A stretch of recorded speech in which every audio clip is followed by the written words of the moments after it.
Hey, what's up guys, it's TechZoomer, talking to you here. And in today's video, I want to talk about the iPhone 14 Pro Max. And the fact that I returned the iPhone 14 Pro Max almost 2 months ago. And I gotta ask myself, was it worth it to return the iPhone 14 Pro Max? Was it actually worth it to keep my iPhone 13 Pro Max one more year, depreciating even more and kind of taking even more losses on the second year of owning this phone? Well, I don't think so. I think that the iPhone 13 Pro Max has been a great phone, an excellent phone, and still my first recommendation if you want to buy a Pro Max iPhone in 2022. Of course, the iPhone 14 Pro Max is insanely good. I used it for 2 weeks. I loved it. But after 2 months, I don't think I have any regrets about returning it. So I want to talk about more about this subject. Please do not forget to leave a like, subscribe to my channel. Thank you guys for all the support on the latest videos. So no further ado, let's get started. So, the iPhone 14 Pro Max came on the second week of September, and I bought it the first day of the pre-orders, and I got it on the first day that the phone came to the public. Yes, I was the first iPhone 14 Pro Max users in the world, and I gotta tell you that after 2 weeks, I barely noticed the difference. The jump was noticeable in some aspects, like the always on display, or even the 48 megapixel camera when in very good lighting conditions, but in other aspects, the phone was pretty much the same. The most noticed thing for me actually was the brightness on the display, the 2000 nits, but nothing more. I mean, it kind of disappointed me. I thought that the dynamic island would be a great thing, but after a while, it was kind of boring and I kind of forgot about it. It was the same story that happened to me on the iPhone 13 Pro Max with the notch. So after a while, I kind of forgot about the dynamic island. It was like a background thing that I did not put that much thought on. Then there was the cameras, which in my opinion were good, but not good enough to justify the upgrade, which was actually very much expensive. In my country, the iPhone 14 Pro Max got $300 more expensive than usual, which is a ton of money for me and did not make it justifiable for me to sell my iPhone 13 Pro Max and buy the iPhone 14 Pro Max. I would have to pay like $500 on top of the difference, so it was not justifiable. Then, of course, there's the part of the cameras, like I was telling you, which were not as great as I was thinking. In some good lighting, the 48 megapixel sensor was amazing, but in other lighting, it was about the same as the iPhone 13 Pro Max. And even the biggest test for me was recording videos. I recorded videos on 4K 60 on the iPhone 14 Pro Max, and then I recorded videos on 4K 60 on the iPhone 13 Pro Max. And I interchanged those two phones while I was recording videos during those 2 weeks. And you guys did not notice the difference. And I'm telling you now, but you probably know that. So yeah, the difference was about the same. It was just ridiculous. It could not justify the extra money that I would be putting on the iPhone 14 Pro Max, which is mainly a camera for me. It's mainly my creative device. And if the price difference is too big and the difference in quality is not justifiable, then I had no reasons to keep it. Then of course, there was cinematic mode, which was the only thing that was very enticing to me now, after 2 months, because now I've started to record videos in cinematic mode. As you can see now, I'm using cinematic mode, and on the iPhone 13 Pro Max is not available at 4K 60 or at least 4K 30 like the iPhone 14 Pro Max. It's locked at 1080p at 30 frames per second, and that's maybe the only thing that I regret about not keeping the iPhone 14 Pro Max is the ability to record 4K 30 frames per second cinematic mode. But other than that, in terms of the camera quality, I don't see any regrets on my future for the iPhone 14 Pro Max. Maybe in the future when Apple launches a good telephoto camera, a periscope lens, or maybe just improves the ultra-wide sensor even more, then I will be very much enticed to upgrade for that phone. But now, the iPhone 13 Pro Max just serves me very, very well with its amazing wide camera, its amazing ultra-wide camera, and its very good telephoto lens. Of course, the telephoto lens is a 3x, and like I talked about in the review of the iPhone 14 Pro Max, the 3x camera on the iPhone 14 Pro Max doesn't make that much sense, because if you think about it, it has a 2x optical crop-in on the 48 megapixel sensor, which is objectively a 2x telephoto camera, then it has 1x and 0.5, but then it has 3x. Why? Doesn't make any much sense.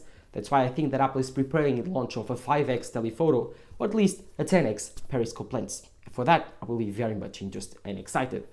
But for the camera, that's it.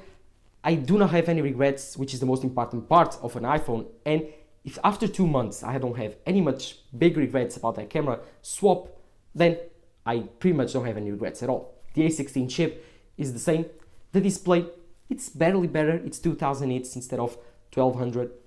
I mean, in outside situations with very much lighting, then maybe that would be a difference. But at the end of the day, that's a 1 of 1,000 situation.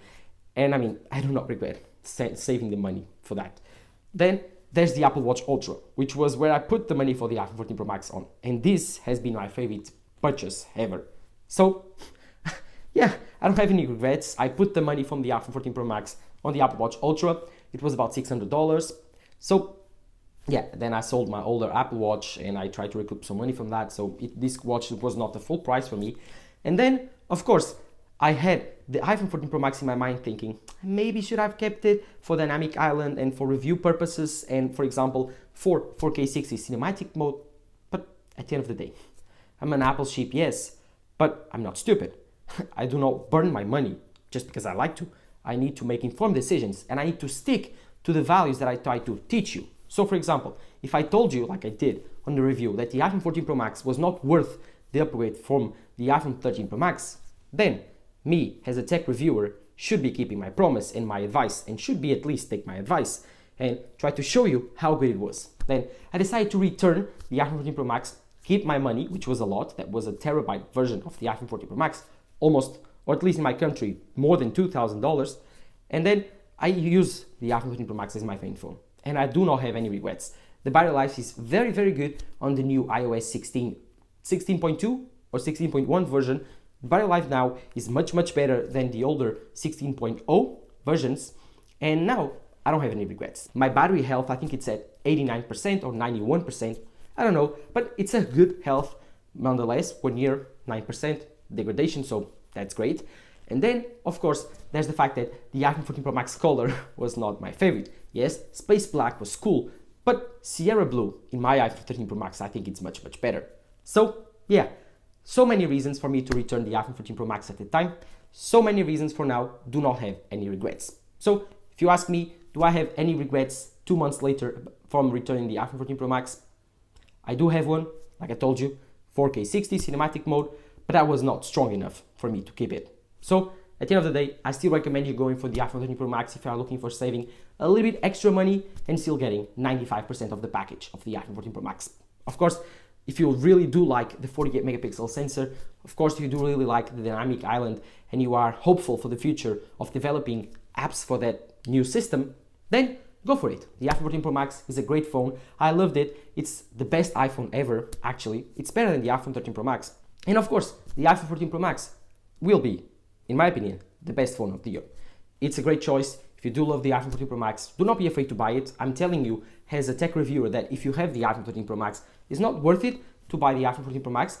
But if you do have the iPhone 12 Pro Max, 11 Pro Max, 10s Max, then it's truly worth it to upgrade for the iPhone 14 Pro Max. It's a great phone. Enjoy it if you have it. If you have the iPhone 13 Pro Max, also enjoy it. Enjoy your phones. Guys, do not spend money on useless technology that you just upgrade every single year and they do not take any enjoyment and happiness from it. So take the most out of your tech, and when you are ready, upgrade it. But bear in mind that old tech doesn't mean bad tech. So yeah, I'm still in love with my iPhone 13 Pro Max. I will keep it until next year, and next year I will see if the iPhone 15 Pro Max entices me to upgrade. So what do you think, guys, about this? Do you think that I should have kept the iPhone 14 Pro Max? Do you think it was a good decision from my part to keep the iPhone 13 Pro Max? Let me know in the comments down below. And if you have an iPhone 14 Pro Max, let me know your experience on the last 2 months. And of course, if you do enjoy these types of videos, do not forget to leave a like, subscribe to the channel. So this has been Techsmore talking to you here. Bye.